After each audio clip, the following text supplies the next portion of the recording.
The unexpected declaration. The Grand Assembly Hall of the Galactic Council stretched across 3 kilometers of crystalline architecture. Light from the nearby star filtered through transparent walls, casting rainbow patterns across the polished floor. Representatives from 47 different species occupied their designated platforms, each suspended at precise heights according to ancient protocols. The air hummed with translation devices working overtime to convert thousands of different communication methods into comprehensible information. Ambassador Sarah Chen stood on the human platform, positioned near the outer ring where newer species were traditionally placed. She wore the formal navy blue uniform of Earth's diplomatic corps, her silver insignia catching the light.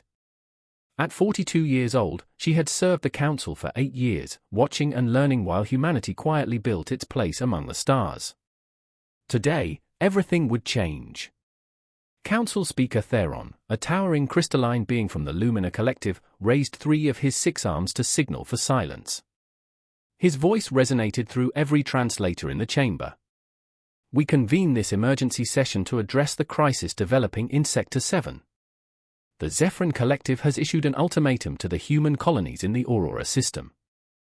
They claim historical rights to those worlds and demand immediate evacuation. Sarah felt the weight of countless eyes upon her. Some held curiosity, others barely concealed contempt. Humanity had joined the galactic community only 30 years ago, making them infants by cosmic standards. The older species viewed them as reckless children who had stumbled into space travel without proper wisdom or restraint. Ambassador Krell of the Zephyrin Collective moved forward on his platform. His species resembled massive crustaceans, their shells gleaming with metallic purple hues.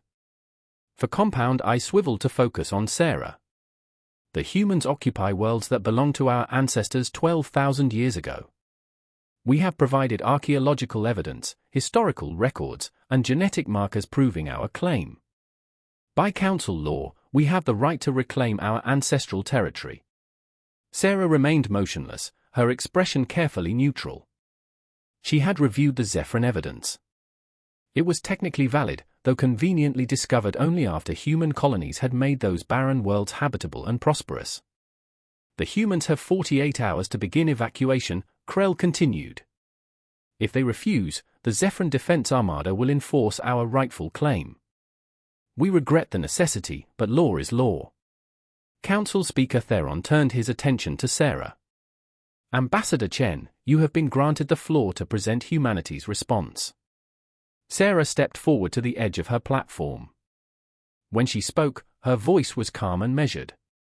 The Council is aware that Aurora Prime and its sister colonies are home to 400,000 human civilians.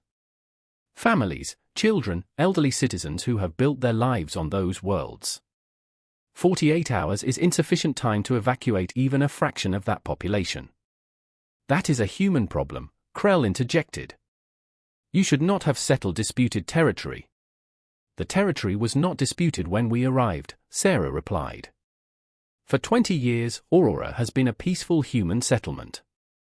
We have invested billions of credits, countless hours of labor, and the hopes of hundreds of thousands of people into making those worlds bloom with life. Ambassador Vinth of the Korathai Federation, a species known for their diplomatic neutrality, spoke from his platform. Ambassador Chen, the Council sympathizes with your position, but we must respect established law. The Zephyrin claim appears legally sound. Perhaps a negotiated settlement could provide more time for evacuation and some compensation for your losses. Sarah looked at Vinth, then slowly scanned the entire assembly. The Galactic Council is aware that humanity maintains a registered fleet of 37 vessels, correct? The question seemed to confuse several representatives. Theron consulted a holographic display. According to our records, humanity has registered 29 cruisers and 8 frigate-class vessels with the Council.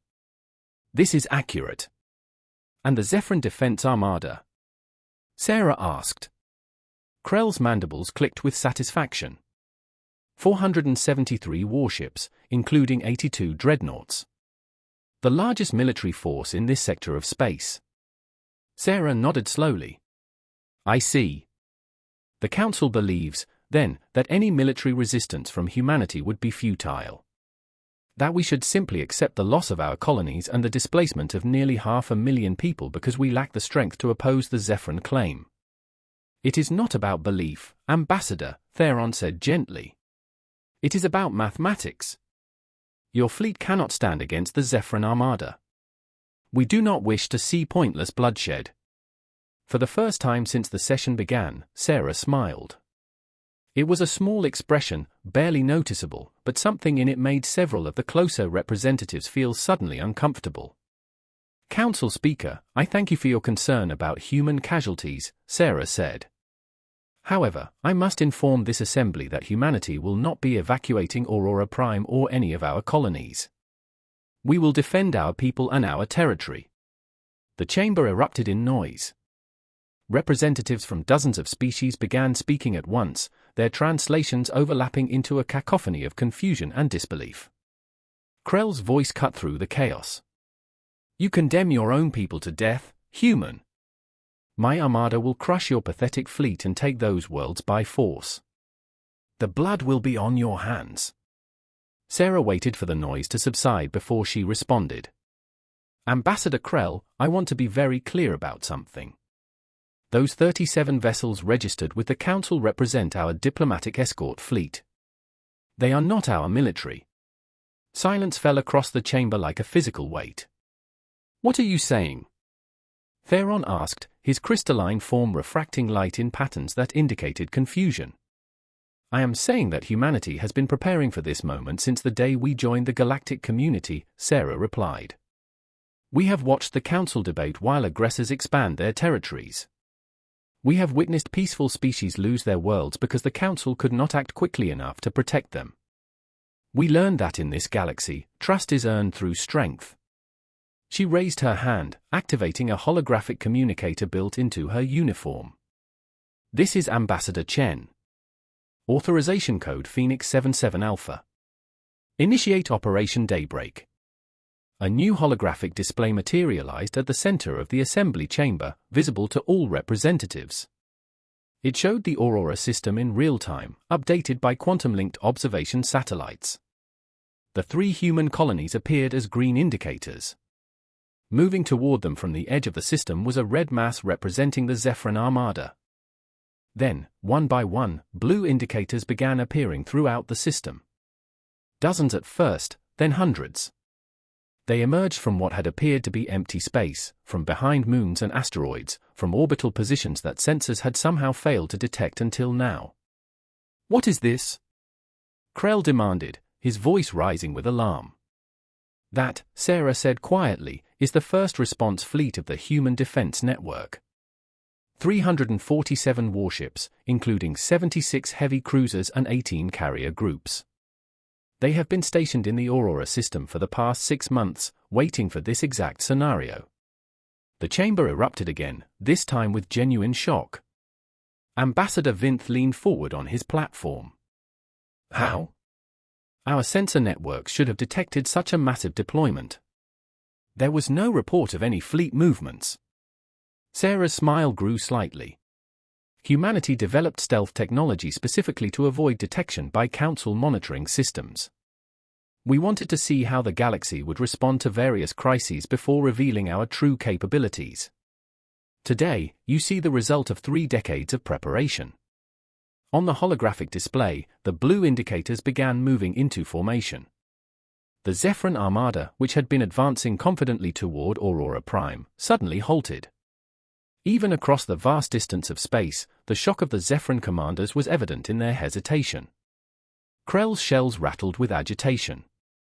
300 ships. You said you had 37 vessels. This is a violation of Council regulations. You have concealed military assets. We concealed nothing, Sarah countered. The Council asked what vessels we wished to register for diplomatic purposes. We answered honestly. The Council never asked about our total military capacity, and we were under no obligation to volunteer that information. Theron's form flickered with rapid color changes indicating severe distress. Ambassador Chen, you must understand how this appears. The Council operates on trust and transparency. By hiding such significant military strength, you have undermined the foundation of our cooperative security. Sarah's expression hardened. With respect, Council Speaker, humanity requested membership in the Council's Mutual Defense Pact 7 times over the past decade. Each time, we were told that full military integration would require another century of observation. We were told to be patient, to prove ourselves worthy. Meanwhile, we watched the Zephrons conquer the Telhari homeworld. We watched the Vrax's dominion expand through intimidation while the Council debated proper procedures. She gestured toward the holographic display. We decided we would not wait for Council permission to defend ourselves. We built our fleet in secret, developed our technology independently, and prepared for the day when words would not be enough. That day has arrived. The display showed the Zephron armada beginning to deploy into battle formation. 473 warships spreading across space in a pattern designed to overwhelm and destroy. Against them, the human fleet maintained a tight defensive sphere around the 3 colony worlds. They are going to attack, Krell said, though his voice had lost some of its earlier confidence. My commanders have their orders. They will destroy your fleet and claim those worlds. Sarah nodded. I expect they will try. Commander Vexthor of the Zephron Armada is known for his aggressive tactics and his perfect victory record. 43 engagements without a single defeat. He will not believe 300 human ships can stand against his 400. You speak as if you expect to win, Ambassador Vinth observed. You are still outnumbered. Numbers are not everything, Sarah replied.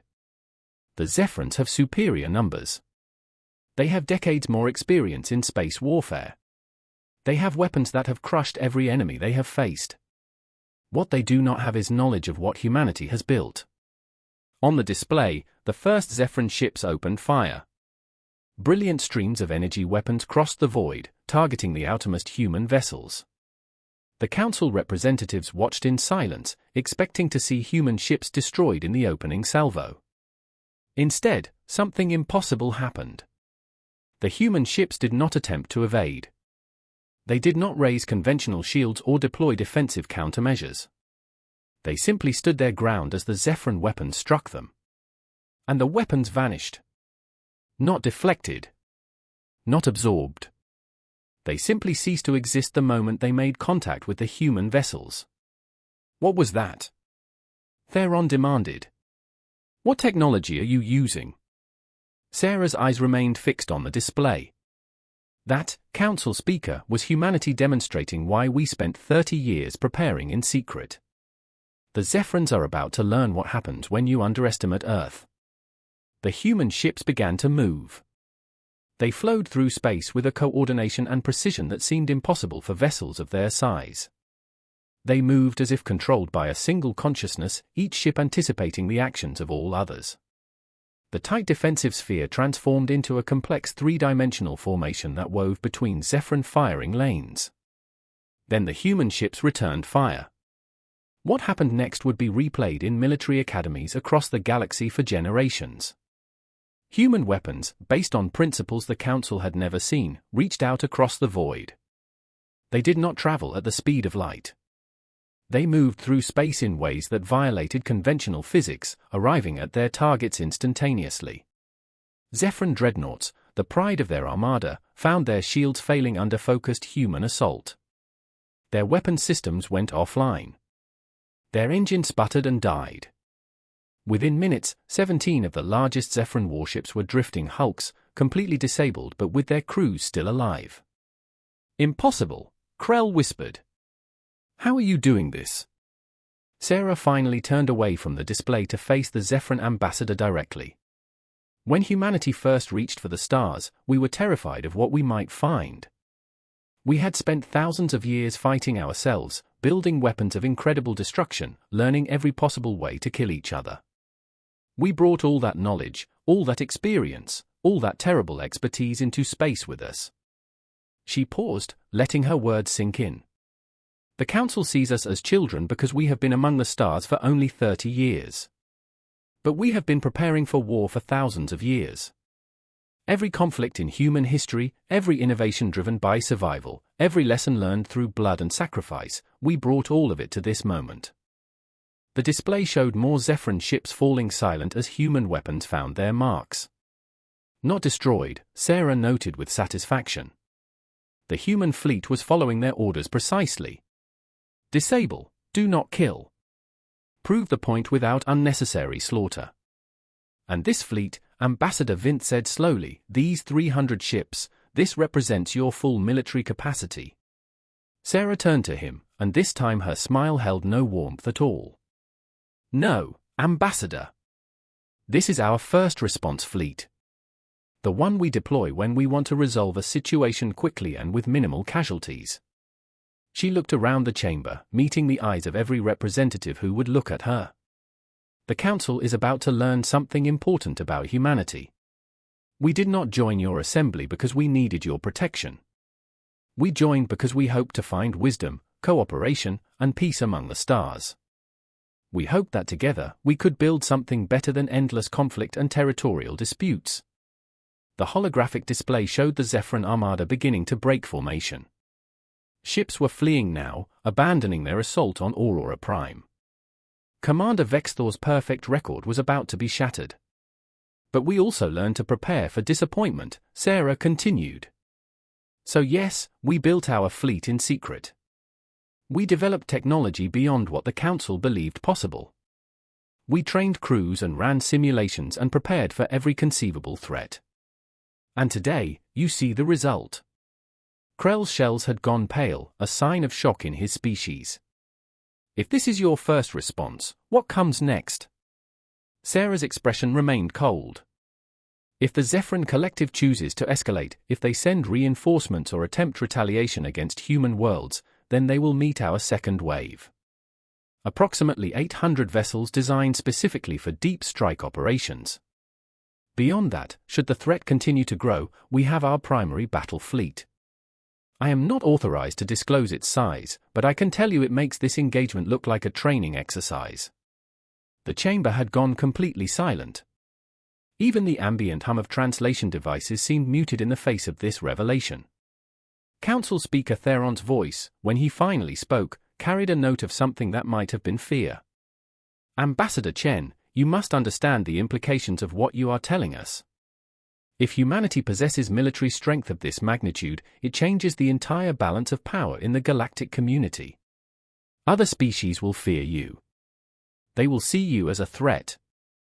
Let them, Sarah replied. Humanity did not build this fleet to conquer. We built it to ensure that no one could conquer us. We built it to protect our people, our colonies, and our right to exist in peace. If that makes us feared, so be it. Fear can be the beginning of respect. She gestured toward the display one final time. The Zephyrin armada is withdrawing. Commander Vexthor has realized he cannot win this engagement. Aurora Prime and its people are safe. That was our only goal.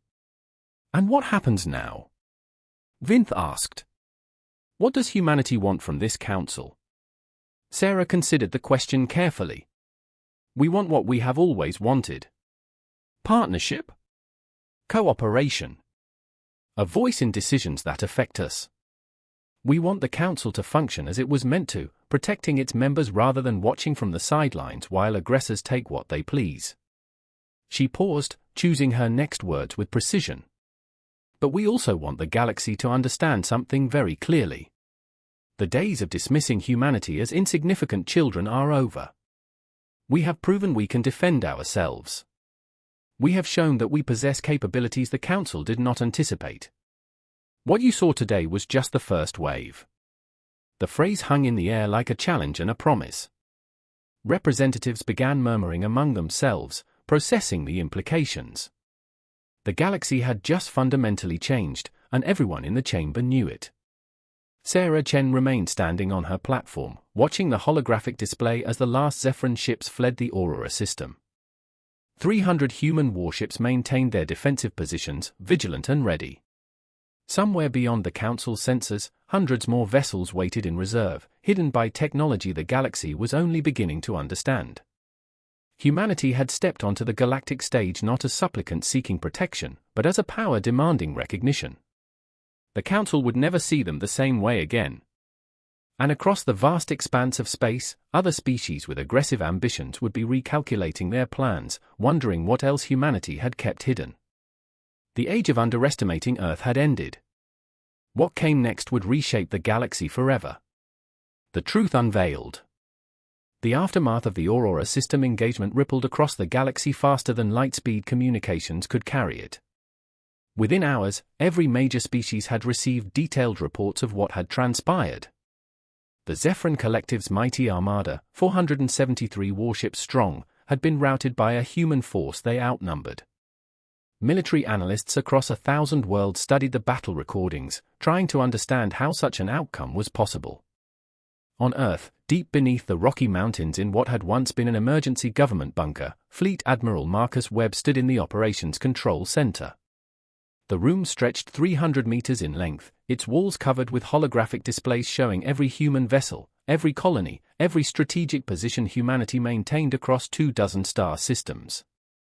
Thousands of officers worked at their stations, coordinating the largest military operation in human history. Admiral, we're receiving Priority 1 transmission from Ambassador Chen, Commander Lisa Torres reported from her station near the Central Command platform. Marcus nodded, his weathered face showing the strain of 3 decades spent building Earth's secret fleet. At 67 years old, he had devoted his entire adult life to this moment. Put her through. Sarah Chen's image appeared on the main display, transmitted across light-years through quantum-entangled communication nodes. Behind her, the Galactic Council chamber was visible, though the session appeared to be in recess. Admiral Webb, the Council is demanding a full disclosure session within 12 hours, Sarah said without preamble. They want to know everything. Fleet sizes, technology capabilities, deployment locations, weapon systems. They're terrified, Marcus. Some of them are talking about preemptive action against Earth. Marcus felt a cold weight settle in his stomach. This was the scenario they had wargamed 100 times. What's your assessment? Will they actually move against us? Not if we show them the full picture, Sarah replied. They need to understand that attacking humanity would be suicide. But they also need to understand that we're not their enemy. Right now, they're balanced between fear and curiosity. We need to tip that balance toward cooperation. By revealing everything we've built. By revealing enough to make our point. We don't need to give them our technical specifications or our exact fleet sizes. But they need to see that the first response fleet wasn't a bluff. They need to understand what humanity is truly capable of. Marcus turned to survey the Operations Control Center. Thousands of officers working in perfect coordination, managing a military force that dwarfed anything the Galactic Council had ever assembled. 30 years of secret construction, hidden shipyards, black-budget research programs, all building toward this revelation. All right, he said finally. Authorization code Prometheus 99 Bravo. Initiate full deployment protocols. I want every battle group in position within 6 hours. If we're going to show them the truth, we're going to make sure they understand it completely. Sarah's expression showed both relief and concern.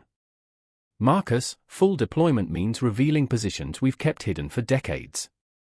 Once the Council knows where all our assets are located, we lose that strategic advantage. We lose it anyway the moment we show them our strength, Marcus countered. Better to overwhelm them with the truth than let them imagine something even worse. Fear of the unknown is more dangerous than fear of the known. Understood. I'll inform the Council to prepare for a comprehensive briefing. And Marcus? Try not to give them all heart attacks. We need them functional enough to vote on our proposals. The transmission ended.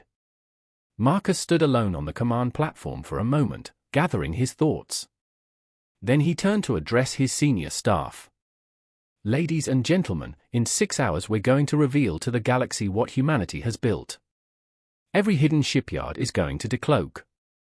Every reserve fleet is going to move into visible positions. Every piece of advanced technology we've developed is going to be catalogued and demonstrated. For 3 decades, we've worked in shadows. Today, we step into the light. Commander Torres looked up from her station. Admiral, the Zephyrin Collective is mobilizing reinforcements. Intelligence suggests they're assembling their Grand Armada. Approximately 1,500 warships converging on their primary staging area. Marcus smiled grimly. Good. Let them come. They're about to learn why no one attacks Earth twice. Across the galaxy, in the Zephyrin home system of Kethra, Commander Vexthor stood before the Collective's War Council. His career, built on 43 consecutive victories, lay in ruins. The shame of retreat burned in his mind like acid. Supreme Marshal Krethis, the highest military authority in the Zephyrin Collective, loomed over the assembled officers. His massive form, nearly 4 meters tall when standing upright, represented the pinnacle of Zephyrin martial tradition. Explain to me, Krethis said, his voice carrying the weight of absolute authority, how you lost 17 dreadnoughts without destroying a single human vessel. Vexthor forced himself to meet the Marshal's gaze. Supreme Marshal, the humans employed weapons technology unlike anything in our tactical databases. Their defensive systems negated our energy weapons completely. Our missiles detonated prematurely or failed to acquire targets. Our electronic warfare systems were overwhelmed by countermeasures we could not identify or counter. They had 300 ships. You had 473. You outnumbered them. Numbers became irrelevant when our weapons could not damage them while their weapons disabled our vessels with surgical precision. Supreme Marshal, I have studied the engagement recordings dozens of times.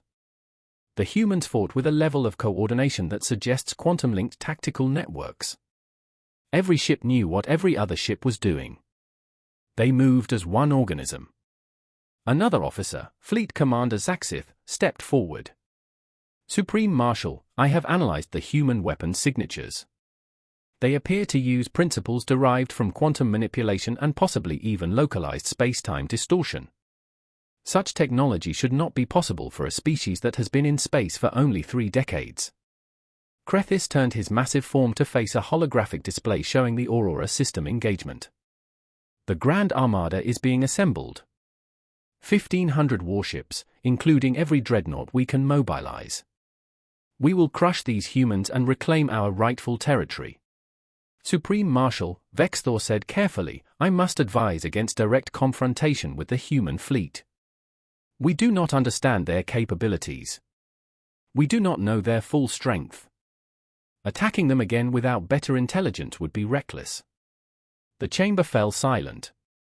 Calling the Supreme Marshal's decision reckless bordered on insubordination. Krethis moved closer to Vexthor, his compound eyes reflecting the commander in 100 different angles. Are you suggesting the Zephyrin Collective retreat from inferior opponents? I am suggesting we gather more information before committing our entire military force to what may be an unwinnable engagement. There is no such thing as an unwinnable engagement. Only commanders who lack the will to achieve victory. Krethis turned back to the assembled council. The Grand Armada launches in 48 hours. We will show the humans and the galaxy that the Zephyrin Collective does not accept defeat. Vexthor said nothing more. He had delivered his warning. If the Marshal chose to ignore it, the consequences would rest on his shoulders. Back on Earth, Admiral Webb watched as humanity's true military might revealed itself to the galaxy. Hidden shipyards throughout human space began powering down their stealth systems. Massive construction facilities, some built into asteroids and others floating free in the void between stars, suddenly appeared on every sensor in the region. The Ganymede yards, hidden within Jupiter's largest moon, revealed themselves first. 37 ships under construction, including 5 massive vessels that dwarfed anything humanity had previously built. Each one was a city in space, capable of carrying 10,000 crew members and enough firepower to level a continent. The Kuiper Belt installations came next. 17 separate facilities scattered throughout the outer solar system, each one building smaller but faster vessels designed for rapid response and deep strike operations. Then the revelation that would shock the galaxy most, the Lunar Farside Complex. humanity's first and largest shipyard, built into the craters on the far side of Earth's moon where no ground-based telescope could ever see it. 340 vessels had been constructed there over 3 decades, with room for hundreds more. All facilities reporting successful decloak operations, Commander Torres announced. Galactic Council sensors are picking up our signatures. We're receiving multiple priority transmissions requesting explanation. Ignore them for now, Marcus ordered. Let them see everything first. Understanding comes from observation, not explanation. The holographic display updated continuously as more human assets revealed themselves. Fleet groups that had been stationed in deep space, invisible to conventional sensors, activated their transponders and announced their positions. The second wave fleet, 837 vessels strong, moved into formation around key human colonies. The third wave, nearly 1,000 ships optimized for planetary assault and orbital superiority, took up defensive positions along the borders of human space. And finally, emerging from positions beyond the Oort cloud where they had waited in perfect silence for 15 years, came the primary battle fleet. Commander Torres stared at her display, her voice barely above a whisper. Admiral, confirmation received. The primary battle fleet is moving into visible formation. All 1,200 vessels accounted for. 1,200 warships, each one representing the pinnacle of human military engineering. They had been built in the deepest secrecy, their construction spread across dozens of facilities to prevent any single intelligence leak from revealing their existence. Crews had been trained in isolated stations. Supplies had been routed through 100 different intermediaries. Every possible precaution had been taken to keep their existence hidden until the moment of revelation. That moment had arrived. Marcus activated his command console, preparing to address not just his fleet but the entire galaxy through the Galactic Council's public broadcast network. Sarah had arranged for this transmission to be sent to every species, every government, every colony world that maintained communication with the Council. This is Fleet Admiral Marcus Webb of the United Earth Defense Forces. For 30 years, humanity has prepared for the day when our place in the galaxy would be challenged. We have built in secret, developed technology in isolation, and trained our forces to standards that would have seemed impossible when we first reached the stars. Today, the galaxy sees the result of that preparation. The holographic display shifted to show a comprehensive map of human military deployment. Every ship, every facility, every strategic position. The sheer scale of what humanity had accomplished was staggering. The Galactic Council sees before them approximately 3,400 vessels across multiple fleet groups. These ships represent our defensive forces, designed to protect human colonies and maintain the security of our territory. This is not an invasion force. This is not a fleet built for conquest. This is what a species builds when it refuses to depend on others for its survival. In the Galactic Council chamber, representatives sat in stunned silence as the display updated with detailed information about human fleet capabilities. Not technical specifications, but general capabilities. Speed, firepower, defensive strength, all presented in terms the Council could understand and compare to their own military forces. Ambassador Vinth of the Korathai Federation finally found his voice. 3,000 ships. How did you build 3,000 warships without any of our intelligence services detecting it? Sarah Chen stood to respond. We learned from history, Ambassador. Humanity has considerable experience with military secrecy from our own internal conflicts. We applied those lessons on an interstellar scale. Hidden construction sites, distributed manufacturing, compartmentalized information. No single facility built more than a handful of ships. No single crew knew the full scope of our capabilities. Council Speaker Theron's crystalline form pulsed with colors indicating severe cognitive processing stress. The resources required for such an undertaking, the industrial capacity, the raw materials, where did you obtain all of this without detection? The Sol system contains vast resources that other species have historically overlooked, Sarah explained. The asteroid belt alone contains more raw materials than humanity could use in 1,000 years. We simply mined what we needed and built what was necessary to ensure our survival. Ambassador Krell of the Zephyrin Collective spoke, his voice containing a note of something that might have been respect. You have been preparing for war since the day you joined the Council. You never trusted us. We hoped for peace, Sarah corrected. But we prepared for war. Every species in this chamber has a military force. Every government maintains the capability to defend itself. Humanity simply took that principle seriously. We watched the Council deliberate while aggressive species expanded their territories. We chose not to become another civilization that trusted in words when actions were required.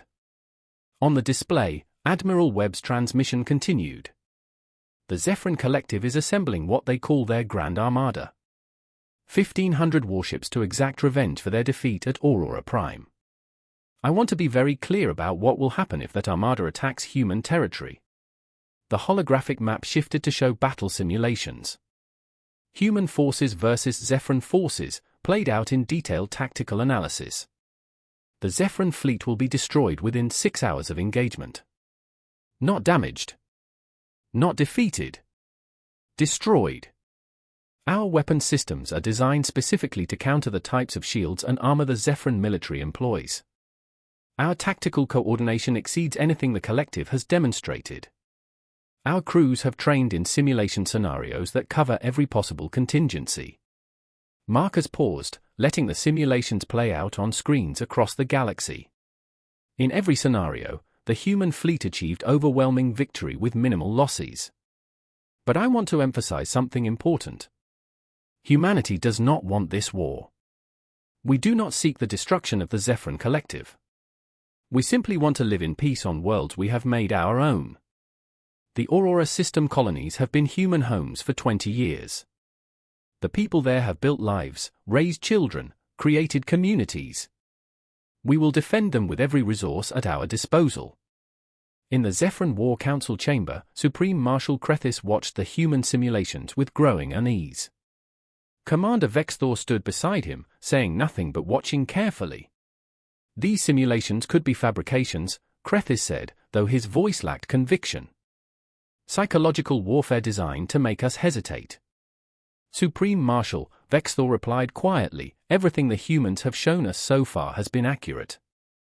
They said they had a first response fleet. They did.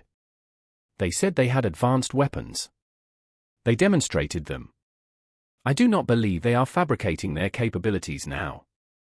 Krethis's mandibles clicked in agitation. The Grand Armada represented the sum total of Zephyrin military might. If the humans destroyed it, the Collective would be defenseless. Other species who had suffered under Zephyrin expansion would see weakness and opportunity. The entire Collective could collapse. Back in the Galactic Council chamber, Sarah Chen delivered humanity's final statement. The Council faces a choice. You can see humanity's military strength as a threat, something to be feared or opposed. Or you can see it as an asset, a force for stability in a galaxy where aggressive species have operated without sufficient opposition. She looked directly at the assembled representatives. Humanity proposes a new security framework. We will share defensive technology with Council members who commit to mutual protection treaties. We will deploy our fleets to defend species who cannot defend themselves. We will become the force that the Council has always needed but never possessed. Ambassador Vinth leaned forward. And in return? Full voting rights on the Council. Recognition as a major galactic power. And the autonomy to defend our interests as we see fit, without requiring Council approval for military action when human lives are at stake. The chamber erupted in debate. Some representatives saw opportunity in Sarah's proposal. Others saw humanity seeking to dominate the Council through military superiority. The discussion raged for hours, with no clear consensus emerging. Then, unexpected news arrived. Council Speaker, a junior aide announced, interrupting the debate. We are receiving a transmission from Supreme Marshal Krethis of the Zephyrin Collective. He requests an immediate audience. The chamber fell silent. Krethis appeared on the central holographic display, his massive form somehow diminished despite the impressive visual presentation. Honored Council, Krethis began, his voice formal and controlled. The Zephyrin Collective withdraws its claim to the Aurora system. We acknowledge human sovereignty over those worlds. Furthermore, we propose a formal non-aggression treaty with Earth, recognizing defined borders and mutual respect for territorial integrity. Sarah felt a rush of relief mixed with triumph. The bluff had worked. Humanity's show of force had convinced the Zephyrins that war would cost them everything. The collective also wishes to open diplomatic and trade relations with Earth, Crethis continued. We have much to learn from each other. Perhaps cooperation will serve both our peoples better than conflict. Council Speaker Theron's colors shifted to patterns indicating profound surprise. Supreme Marshal, this is a significant reversal of your earlier position. What prompted this change? Crethis's compound eyes reflected the light in complex patterns. The collective leadership has reviewed the evidence of human military capabilities. We have concluded that the Aurora system is not worth the cost of acquisition. Furthermore, we recognize that the galactic balance of power has fundamentally changed. The Zephyrin Collective wishes to be on the correct side of that change. Sarah stepped forward. Earth accepts the Zephyrin proposal. We too believe cooperation serves both our peoples better than conflict. We propose immediate talks to establish borders, trade agreements, and cultural exchange programs. The chamber began to buzz with renewed discussion, but this time the tone was different. Fear was giving way to pragmatism. If the Zephyrins, the most aggressive military power in the region, were willing to negotiate with humanity, perhaps cooperation was the wisest course. Over the next hours, the Council voted on humanity's proposals. The results were decisive. Earth would receive full voting rights and recognition as a major power. The proposed security framework would be studied and potentially implemented. Humanity's defensive technology would be shared with Council members who signed mutual protection treaties. As the session finally adjourned, Sarah remained on her platform, watching representatives file out in small groups. Some still looked fearful. Others appeared thoughtful. A few even seemed hopeful. Ambassador Vinth approached her platform. Ambassador Chen, you have achieved in one day what most species require centuries to accomplish. Earth is now one of the most powerful voices in the Galactic Council. Sarah nodded slowly. We never wanted power, Ambassador. We wanted security. We wanted the freedom to build our civilization without fear of conquest or subjugation. If power was necessary to achieve that security, then we were willing to build it. And the technology you demonstrated? The weapons that negated Zephyrin shields? Will you truly share that with the Council? Defensive applications, yes. We will help Council members protect themselves. But the offensive capabilities, the weapons that can destroy dreadnoughts, those will remain solely under human control. We will use them only in defense of Council members or our own territories. Vinth's expression, difficult to read on his alien features, seemed to convey understanding. A wise compromise. And the fleet we saw today, is that truly everything humanity has built? Sarah smiled that small, knowing smile. The fleet you saw today represents our current active deployment. Whether that is everything depends on your definition of built. Let's just say that Earth's industrial capacity continues to grow, and our shipyards are never idle. The implication hung in the air. Today's revelation might not be the full extent of human capabilities. The galaxy had seen 3,000 ships. How many more might exist in hidden reserves? How much more had humanity prepared? These questions would keep potential aggressors awake at night, wondering if attacking Earth would reveal yet another layer of human military strength. That uncertainty, Sarah knew, was worth more than any number of additional ships. As she prepared to leave the Council chamber, a priority transmission arrived from Admiral Webb. Ambassador, all fleet groups are in position. The galaxy now knows what we've built. What we're capable of. The question is, what do we do with that knowledge? Sarah looked out at the stars visible through the transparent walls of the chamber. Somewhere out there, human colonies thrived under the protection of Earth's fleet. Children played on worlds their parents had made habitable. Families built futures among the stars. We do what we always planned to do, Admiral. We protect our people. We honor our treaties. We help those who cannot help themselves. We become the force for stability that this galaxy desperately needs." She paused, then added, "And we never forget that strength without wisdom is tyranny. We have shown the galaxy our power. Now we must show them our character." The transmission ended. Sarah Chen walked alone through the corridors of Varanthos Prime, heading toward her quarters. Tomorrow would bring new challenges, new negotiations, new opportunities to shape humanity's place among the stars. But tonight, Aurora Prime was safe. The Zephyrin threat had ended. And the Galactic Council had learned a lesson that would echo through the ages. Never underestimate humanity. What you see is never the full picture. What you think you know is only the beginning. And when Earth whispers that something was just the first wave, believe it. Because the second wave is always bigger, the third wave more devastating, and behind them all stands a species that has spent 10,000 years perfecting the art of survival through strength. The galaxy had been warned. Now it would learn to listen.